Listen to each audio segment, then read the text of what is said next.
ఓం నమో భగవతే రుద్రాయ. ఏప్రిల్ 16, 2025 మనకి బుధవారం సంకష్టహర చతుర్దశి. సాధారణంగా బుధవారం సంకష్టహర చతుర్దశి అనేటటువంటిది పడటం అనేటటువంటిది చాలా అరుదుగా ఉంటుంది. మనకి ఏప్రిల్ 16, 2025 సంకష్టహర చతుర్దశి రోజు మనం ఎటువంటి పరిహారాలు ఆచరించాలి, మనం గణపతిని ఏ విధంగా పూజించాలి అనేటటువంటి విషయాలన్నీ కూడా మీకు ఇక్కడ తెలియజేస్తాను. ప్రత్యేకంగా సంకష్టహర చతుర్దశి నాడు మీరు మరకత గణపతిని కనుక మీ గృహంలో పెట్టుకున్నట్లయితే మీకు ఇంట్లో పిల్లలు ఉన్న వారికి వారి విద్యలో మంచి రాణింపు అనేటటువంటిది ఉంటుంది.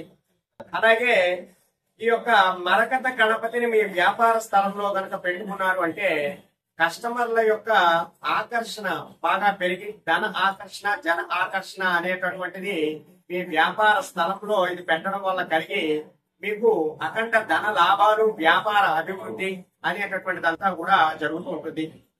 సాధారణంగా మనం వ్యాపారం చేస్తున్నప్పుడు ఎన్నో యంత్రాలు, పరిహారాలు కూడా చేస్తూ ఉంటాం. అటువంటి సందర్భాలలో ఈ యొక్క అవకాశం మనకి ఈ సమయంలో ఉన్నది కాబట్టి ఏప్రిల్ 16, 2025 సంకష్టహర చతుర్దశి నాడు ఈ యొక్క మరకత గణపతిని గనక మన వ్యాపార స్థలంలో ఉంచిన మంచి ఫలితాలు అనేటటువంటివి ఉంటాయి. అలాగే మీ గృహంలో, మీ పూజా మందిరంలో చిన్నపాటి మరకత గణపతిని కూడా పెట్టుకున్నా సరే ఎవరైతే విద్యార్థులు ఎవరైతే ఉన్నారో వారికి మంచి జ్ఞానము కలగడము, ఏకాగ్రత పెరగడము, అలాగే వారికి చాలా చక్కనైనటువంటి మార్కులు రావటము, ఉత్తీర్ణతా శాతం పెరగటము అనేటటువంటివన్నీ కూడా జరుగుతూ ఉంటాయి. ఇంకా ఈ యొక్క ఏప్రిల్ 16, 2025 సంకష్టహర చతుర్దశి నాడు మనకి బుధవారం నాడు వచ్చింది కాబట్టి ప్రదోషకాల సమయంలో అంటే సాయంకాల సమయంలో మనం ప్రతి ఒక్కరూ కూడా అవకాశం ఉన్నవారు దగ్గరలో ఉన్నటువంటి గణపతి దేవాలయములకు వెళ్లి మీరు లక్ష్మీ గణపతి హోమాన్ని కూడా జరిపించుకున్న చాలా విశేషమైనటువంటి ఫలితాలు ఉంటాయి.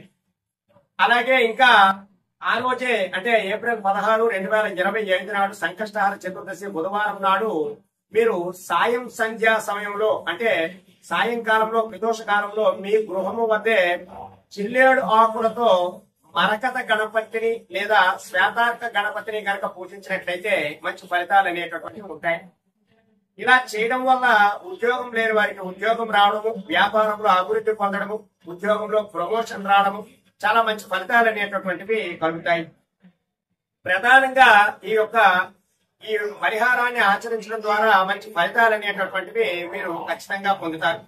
అయితే 21 జిల్లేడు ఆకులతో గణపతిని ఎలా పూజించాలి అంటే మీరు చక్కగా ఒక పీటను తీసుకుని ఆ పీట పైన కుంకుమ, పసుపు, అలాగే ముగ్గు పిండితో చక్కగా పీటనంతటినీ కూడా అలంకరించి ఆ పీట పైనే 21 జిల్లేడు ఆకులను ఉంచి ఆ జిల్లేడు ఆకుల మధ్యలో మీరు చక్కగా శ్వేతార్క గణపతిని గాని లేదా మరకత గణపతిని గాని ఉంచి ఆ యొక్క గణపతికి చిన్నపాటి జిల్లేడు పూలతో మాలను కూడా వేయాలి. ఇలా వేసిన తరువాత మీరు ఇక్కడ ఒక 2 మంత్రాలని చెప్పుకోవాలి. ఆ మంత్రాలు ఏమిటంటే శ్వేతార్క మూల నివాసాయ గణనాదాయ నమోస్తుతే ఈ మంత్రాన్ని చెప్పుకోవాలి. అలాగే మరొక మంత్రం నమో హేరంబాయ మదమోదితాయ సంకష్ట నివారణాయ నమోస్తుతే ఈ మంత్రాన్ని కూడా చెప్పుకోవాలి.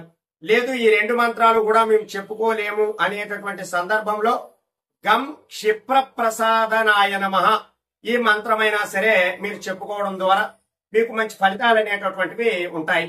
ఈ యొక్క మంత్రాలను చెప్పుకుంటూ ఆ స్వామి వారికి షోడశ ఉపచారములతో గనక పూజ చేసినట్లయితే మీ మనసులో ఉన్నటువంటి అన్ని కోరికలు కూడా నెరవేరుతాయి. అయితే ఈ యొక్క 21 జిల్లేడు ఆకులతో ఈ విధంగా గనక పూజ చేస్తే ఆ గణపతి చాలా సంతోషించి మీకున్నటువంటి ఎటువంటి ఇబ్బందులున్నా సరే ఆ ఇబ్బందులన్నింటినీ కూడా తొలగించి మంచి మీకు ఆశీస్సులు అనేటటువంటివి ఆ గణపతి దగ్గర నుండి మీకు దొరుకుతాయి. తద్వారా మీరు చేస్తున్నటువంటి అనేక పనులన్నీ కూడా సక్రమంగా జరిగేటటువంటి అవకాశాలు ఉంటాయి. అలాగే ఇంకా సాయంకాల సమయంలో మీకు చెప్పాను కదా లక్ష్మీ గణపతి హోమంలో మీ దగ్గరలో ఉన్నటువంటి దేవాలయం వద్దకు వెళ్లి ఆ లక్ష్మీ గణపతి హోమంలో ప్రతి ఒక్కరు కూడా పాల్గొనడానికి ప్రయత్నం చేయండి. ఆ హోమం కన్నా ముందు స్వామి వారికి గరిక నీళ్లతో అభిషేకం చేయడానికి ప్రయత్నం చేయండి.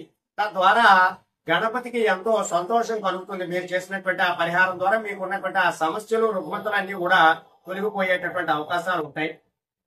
ఇంకా స్వామి వారికి బాగా ఇష్టమైనటువంటి కుడుములు ఉండ్రాళ్ళు అనేటటువంటివి ఖచ్చితంగా నైవేద్యంగా పెట్టడానికి ప్రయత్నం చేయండి.